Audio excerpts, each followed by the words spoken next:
захватывающем финальном поединке Лиги вызова АФК, состоявшемся в Камбодже, туркменский Аркадак одержал волевую победу над камбоджийским Свайриенг со счетом 1-2. Матч держал в напряжении болельщиков до самого конца, изобилуя драматичными моментами и красивой игрой.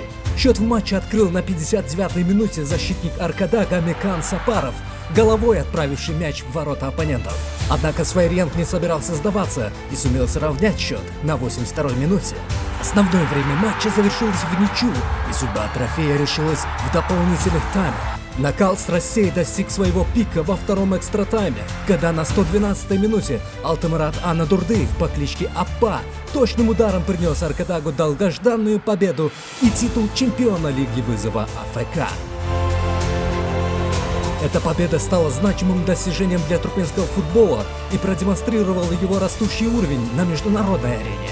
Аркадак показал не только мастерство, но и силу характера, сумев преломить ход встречи и завоевать престижный трофей.